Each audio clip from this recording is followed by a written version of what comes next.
Muitas pessoas ouvem, muitas pessoas até choram, muitas pessoas até sentem, mas se Deus não abriu seus olhos, se Deus não abriu seus corações, esta palavra, esta pregação não surtirá efeito. Será que você já entendeu quem Jesus é? E você só vai entender quem Jesus é através das Escrituras. Shalom Vrahá, meus irmãos e minhas irmãs, atente para aquilo que nós vamos aprender hoje, que aconteceu em Lucas capítulo 24, sobre a ocultação de Jesus àqueles dois discípulos no caminho de Emaús. O que estava por trás daquela ocultação? O que a palavra de Deus, nos seus originais, pode nos esclarecer a respeito dessa passagem?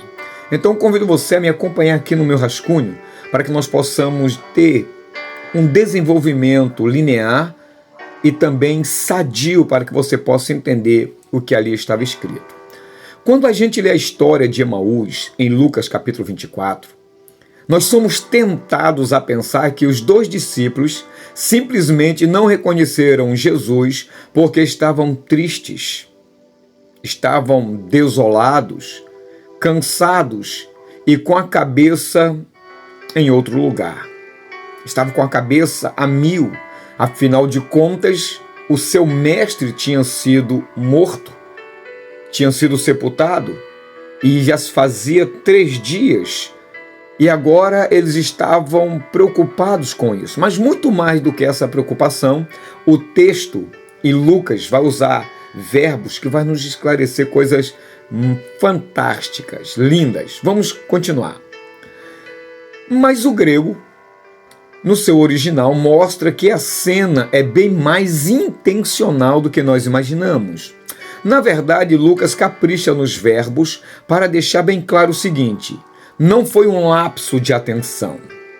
Houve uma intenção direta de Deus na percepção daqueles dois homens. E com certeza, isso muda completamente o peso da nossa narrativa. Pastor, o senhor está dizendo que a não revelação, a ocultação de Jesus, aqueles dois homens tinham uma intenção divina? Exatamente. Mas vamos mergulhar mais um pouquinho. Eu poderia colocar o título da seguinte maneira: olhos cegos ou firmados ou assegurados e a revelação que vem depois. Lucas capítulo 24, versículo 16, o evangelista escreve o seguinte: os olhos deles estavam impedidos de reconhecê-lo. Os olhos deles estavam impedidos, estavam travados de reconhecer a Jesus. E no grego, a palavra central, que vem de krateu, que significa segurar, reter, impedir. E o detalhe que passa geralmente desapercebido é a voz passiva e o tempo imperfeito. Olha só, não foi que eles não prestaram atenção, não partiram dessa falta de atenção, não partiram deles não observar a pessoa que estava ao seu lado. Não partiram. Vou repetir. Não foi deles não prestarem atenção. Alguém estava ativamente retendo a capacidade de que eles reconhecessem a Jesus. Quem fez isso? O contexto e a teologia de Lucas vai nos apontar para uma ação divina, com um propósito específico. Porque Deus não estava escondendo o filho naquele momento daqueles dois homens por capricho, mas por propósito. Por quê, minhas irmãs e irmãos? A fé bíblica não nasce do impacto visual. Eu não preciso ver para crer, mas eu preciso ouvir a palavra de Deus que desperta em mim a fé. Então, a fé bíblica, ela nasce da palavra divina. Enquanto o coração daqueles homens não estivessem pautados, centralizados, enquanto eles não estivessem entendendo o plano das Escrituras, daquilo que tinha acontecido com o seu mestre, com o seu Messias, a revelação ficaria presa, ficaria segura. Só quando Jesus termina de percorrer Moisés e os profetas, naquele momento que o próprio Senhor Jesus está abrindo, esclarecendo, pontuando cada detalhe do que deveria acontecer com o seu mestre, com o seu Messias, dentro dos pormenores, e eles entram, depois que ouvirem aquilo, e convida o próprio Jesus, sem saber que é Jesus, para entrar nos seus aposentos. E naquele momento ali de confraternização, Jesus parte o pão, e aí a coisa muda de figura. Só quando Jesus termina de percorrer Moisés e os profetas e parte o pão, o texto muda de ritmo. Lucas, capítulo 24, versículo 31, diz assim, olha: então os olhos deles se abriram e o reconheceram. O verbo aqui está no aoristo passivo, que significa abrir de vez, desvendar completamente. E o interessante é que a mesma raiz que aparece no versículo anterior, quando eles lembram como o coração deles ardiam, quando aquele homem, Jesus, abria as Escrituras, perpassando por Moisés e pelos profetas. Perceba, meus irmãos, o movimento. Primeiro a palavra aquece o peito, depois a visão se desvenda. O conhecimento não foi um choque óptico, foi um desvelamento interior, uma revelação, uma iluminação, algo tremendo, poderoso. Não uma iluminação natural. Não foi o que partiu dele, da compreensão deles, do intelecto dele. Aquela revelação só foi possível quando lhe foi aberto as Escrituras, indicando que a nossa fé precisa estar realmente construída nas Escrituras. Quantos de nós, eu como pastor, faço de um tudo para poder esclarecer a palavra de Deus, através de ensino, da pregação, das oportunidades. Muitas pessoas ouvem, muitas pessoas até choram, muitas pessoas até sentem, mas se Deus não abrir os seus olhos, se Deus não abrir os seus corações, esta palavra, esta pregação não surtirá efeito.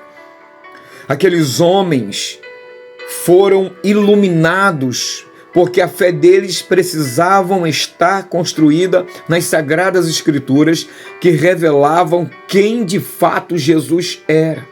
E a pergunta é, será que você já entendeu quem Jesus é? E você só vai entender quem Jesus é através das Escrituras. Os seus corações têm que arder, o seu coração tem que sentir, tem que ser abalado, mas se os teus olhos não forem iluminados, se ele não abrir a tua capacidade de enxergar quem é Cristo, me perdoe, mas você precisa orar, você precisa buscar, você precisa pedir a Deus para que os teus olhos sejam iluminados, para que você não perca o vislumbre de quem é Cristo. Porque quando nós sabemos quem de fato é Cristo, quando a nossa fé está construída na palavra de Deus, nada é capaz de demovê-la. Nada é capaz de tirar você da presença de Deus. Não estou dizendo que você não vai passar por questões de dúvidas, por aflições, por questionamentos, mas jamais perderá a visão do Mestre que ressuscitou e se revelou a você. Vamos mergulhar mais um pouquinho. Que corpo era esse que Jesus estava manifestando para aqueles homens? Muita gente imagina que depois da ressurreição, Jesus virou uma aparição etérea ou um espírito desencarnado. Ele mesmo desfaz essa ideia lá no versículo 39 de Lucas 24, quando ele diz assim: tocai-me e vede, um espírito não tem carne nem ossos, como vedes que eu tenho. E a palavra grega aqui é sarkakai ostea. E esta palavra não deixa margem para romantismo, ou seja, era um corpo real, tangível, que deixava marcas, né, que tinha suas marcas nos pulsos e ao mesmo tempo comia peixe grelhado. O Cristo que ressuscitou, que está sentado à destra do Pai, Messias esse que é tão combatido, tão diminuído, que anda sendo tão desprezado, jogado na lata do lixo, ele foi quem apareceu para uma multidão de pessoas essas que morreram por conta dessa visão, por conta dessa revelação. Pessoas se entregaram à morte. Não foi por uma alma desencarnada, mas foi pelo Cristo que morreu, o Filho de Deus que entregou a sua própria vida para que nele fosse ferido com um golpe do pecado, no sentido de ser golpeado por culpa, a palavra certa é essa, por culpa dos nossos pecados, para que através da sua inocência, eu e você, com fé nele, recebêssemos a justificação e nele termos a oportunidade de termos o nosso nome escrito no livro da vida. Ele ressuscitou e ele deu prova que ele ressuscitou. Mas continuamos. Só que não era um corpo como o nosso. Era um corpo ressurreto, o mesmo que ele tinha antes, mas agora glorificado. Ele aparecia e desaparecia, como Lucas, versículo 31 agora, do capítulo 24, registra que ele tornou invisível para eles. Ele entrava por conta de ser incômodos com portas trancadas, como registrado em João capítulo 20, versículo 19. E não estava mais refém das limitações do espaço e tempo. Por isso que esse mesmo Cristo que está lá à direita de Deus é o mesmo que está conosco nos momentos mais difíceis da nossa caminhada. É o mesmo que segura as nossas mãos quando nós, vez ou outra, pensamos em parar. Ele nos levanta, ele nos ergue e quando necessário, como diz o poema, de pegadas na areia, ele nos carrega nos seus braços. É ele que nos fortalece, é ele que nos dá a autoridade, toda a capacidade de usar o nome dele para curar, para libertar as pessoas de espíritos maus. Esse, que para ele não há limite espaço-tempo, ele não está refém disso. Por isso que ele nos toca nesses momentos. Aleluia. Marcos capítulo 16, versículo 12, na tradição textual mais ampla do Evangelho, menciona que Jesus se manifestou em outra forma, em morfe, que é um disfarce, que é uma máscara. É a expressão externa que revela a sua essência interior. Por isso que quando as mulheres foram visitar Jesus no seu túmulo, para poder balsamá-lo, para poder colocar ungüentos nele, chegaram lá, viram alguém que elas identificou como jardineiro, mas na verdade era o próprio Jesus.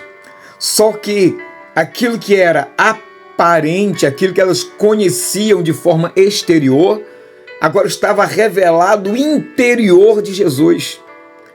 Aquilo que elas só poderiam perceber através do que se falava e através daquilo que se via pelos atos dele, agora era manifesto de maneira gloriosa, extraordinária, da forma glorificada. Então Jesus, ele assumiu agora, não uma máscara, né, que parece que ele estava fingindo, mas ele era irreconhecível porque o interior dele estava à mostra. Aleluia.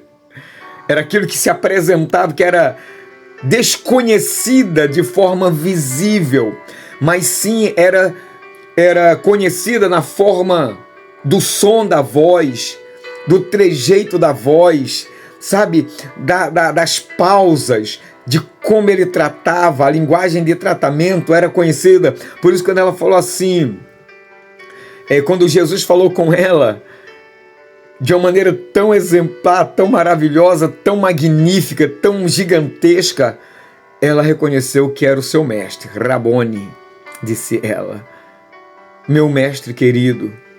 Então, Jesus ressuscitado agora refletia quem de fato ele era. O interessante é que era a mesma palavra, é a mesma palavra que Filipenses 2,6 usa quando Paulo diz que Cristo estava em forma de Deus, ou seja, Jesus não trocou de corpo, ele assumiu uma nova capacidade de manifestação. O corpo era o mesmo, mas agora operava sob leis do novo mundo, que era o mundo da ressurreição. E é isso que Deus quer de nós. Uma vez que nós entregamos as nossas vidas a Cristo, Ele passa a habitar em nós. Ele quer fazer com que essa interioridade existente nele, de quem Cristo é, salte de nós para o mundo. O mundo só vai conseguir ver Cristo ressuscitado através do nosso comportamento, das nossas vidas, da nossa santidade. Não é através dos milagres e de prodígios, porque isso atrai as pessoas, mas é através de como somos, de como tratamos, de como vivemos, da transformação que ocorreu através da ressurreição de Cristo em nossas vidas. Por isso que nós ressuscitamos em Cristo Jesus. O pecado nos matou, o pecado nos afastou de Deus, perdemos a sua glória. Mas quando nós somos regenerados, quando somos aceitos por Deus, através dos méritos de Jesus, na nossa fé em Cristo, nós somos ressuscitados. E essa ressurreição é justamente a capacitação que temos de mostrarmos o Cristo ressurreto através de nós. Por isso que nós vivemos em novidade de vida. As coisas velhas já passaram, agora é mostrado o nosso interior. E aqui vai uma ressalva muito importante, porque quando nós erramos, quando nós pecamos, quando nós vacilamos, isso vai contra a nossa natureza, contra a regeneração que aconteceu em nós. Porque nós ressuscitamos, mas a nossa carne não foi transformada, não foi glorificada. Então, primeiro nós ressuscitamos espiritualmente e através dessa nova vida, através desse novo ser, nós passamos agora a ter domínio sobre a nossa carne. Nós passamos a controlar a nossa carne. A bem da verdade. Vez outra, e dependendo das circunstâncias, ela salta, ela nos domina. Mas em Cristo Jesus agora nós temos o domínio sobre ela. Maravilha, né? Como é bom conhecermos esses pormenores da palavra de Deus que tanto nos alimenta e nos fortalece. Está gostando? Então considere deixar o seu like, deixar um comentário de incentivo, também de compartilhar esse vídeo com outras pessoas e também, queridos, fazer com que o nosso canal seja relevante. O nosso canal só se torna relevante dessa forma, compartilhando, deixando o seu like, o seu comentário e também, se não é inscrito, se inscrevendo no nosso canal. Vamos continuar? Beleza. Por que ele se escondeu primeiro? Vamos nós. O grego e o contexto nos dão 3 razões que entrelaçam e explicam o silêncio inicial do Mashiach. Primeiro, a forma pedagógica da fé. Jesus estava ensinando uma lição que a igreja, infelizmente, vive esquecendo. Qual é? A fé não começa no visível. A fé começa na palavra de Deus. Conhecereis a verdade e a verdade vos libertará. Jesus disse, eu sou o caminho, a verdade e a vida, e ninguém vem ao Pai a não ser por Ele. O próprio Senhor Jesus também disse, Pai, santifica-os na verdade. A tua palavra é a verdade. Então a nossa fé tem que ser construída não naquilo que eu estou vendo como cura, como resultado. Porque nem só de pão viverá o homem. mas sim de toda palavra que sai da boca de Deus, que procede da boca do Eterno. Jesus disse isso para Satanás. Também Jesus disse para os seus discípulos: não estejais ansiosos a respeito da vossa vida, a respeito de coisa alguma, mas antes buscar em primeiro lugar o reino de Deus e a sua justiça, e as demais coisas vos serão acrescentadas. Então, a igreja não pode esquecer que a palavra de Deus manifesta a semente da fé. É através dela que nós temos fé. Então, ele chama os discípulos nesse momento de nécios e tardios de coração. Mas ele não faz isso com ironia, mas com dor no coração, com dor pastoral. A esperança deles estava travada no passado. Eles diziam para Jesus enquanto caminhavam para Emaús: nós esperávamos que fosse ele quem redimisse Israel. Enquanto a gente fica preso no eu achava que, a revelação não desce. Quantos de nós vamos à congregação, participamos de oração e esperamos ali que a doença seja curada e às vezes não é? Que o milagre aconteça e às vezes eles não acontecem. Às vezes até esperamos que a igreja nos ajude mais como representantes de Cristo e às vezes isso não acontece. É porque nós estamos construindo uma fé em resultados e não a fé na palavra que gera um resultado diferente do esperado por nós. A bem da verdade, Jesus disse como verdade: esses sinais acompanharão aos que crerem. Então eu creio primeiro, e se for necessário, o milagre acontece, o milagre se torna uma realidade. Então a revelação não desce. Primeiro tem que arder o coração com as Escrituras, para depois os olhos se abrirem. A Bíblia diz, Paulo diz que é com o coração que se crer para a salvação, e com a boca se faz confissão para a salvação. Então nós cremos com o coração e com a boca fazemos confissões. Então o coração tem que arder, o coração tem que queimar, para depois, gradativamente, os nossos olhos sejam abertos. 2. Um juízo sobre a incredulidade. A retenção dos olhos funcionou como um espelho. Você não crê no que os profetas disseram? Então, mesmo eu caminhando ao lado de vocês, não vão fazer com que vocês me reconheçam. Não é castigo punitivo. É consequência natural de um coração que fechou a porta antes da hora. A incredulidade embaça a visão espiritual. Queridos, queridas, isso é fantástico. Quantas das vezes Cristo anda ao nosso lado, fala conosco, os nossos corações até se ardem, mas nós estamos tão insensíveis, tão incrédulos, que aquela realidade não é aberta para nós. Quantos, antes de abandonarem a igreja, a congregação, o casamento, antes de entrarem por caminhos escuros e escusos, andaram com Jesus, Jesus andou com ele, através de um panfleto que recebeu, através de uma palavra profética da igreja, através de um louvor, através de alguém que sentou perto dele com a Bíblia na mão, e mesmo assim ele estava tão insensível que não foi capaz de sentir Jesus se comunicando com ele. Ele até sentiu alguma coisa, mas a sua visão não foi aberta. Ele enrijeceu mais o seu coração. E a coisa não funcionou, trazendo de uma certa forma um juízo sobre a incredulidade daqueles homens que, por felicidade, seus olhos foram iluminados. Mas tem gente que não quer ter os olhos iluminados. Tem pessoas que querem que Jesus andem com eles, mas que não intervenham na vida deles. Só quando necessário. Só quando eles acharem necessário. Terceiro, tipologia da aliança. Aqueles dois a caminho de Emaús são um retrato vivo de Israel e da humanidade. Não reconheceram o Messias na primeira vinda e só o reconheceram no partir do pão, que é uma linguagem direta da ceia, uma linguagem direta também da cruz e da nova aliança.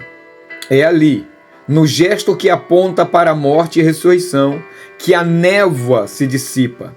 O pão partido é a chave que destranca os nossos olhos.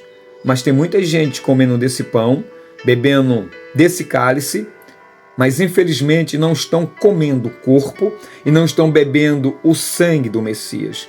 Não tem a sua vista limpa, não tem o seu coração estremecido, não tem o seu coração aquecido, não para ser morno, mas para ser quente. Preste atenção quanto à sua vida. O que fica para nós? Simples. No fim das contas, Emaús não é sobre ilusão ou troca de identidade. É sobre pedagogia, é sobre ensino divino. Jesus não mudou de corpo.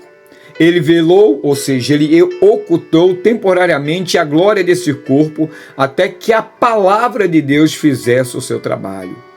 O corpo ressurreto é físico, mas transcende a matéria. Come, é tocado, mas não se limita a paredes, nem muito menos a distância. E como ele mostrou também a Maria Madalena lá no jardim, como já foi mencionado, a ressurreição não se impõe à vista natural.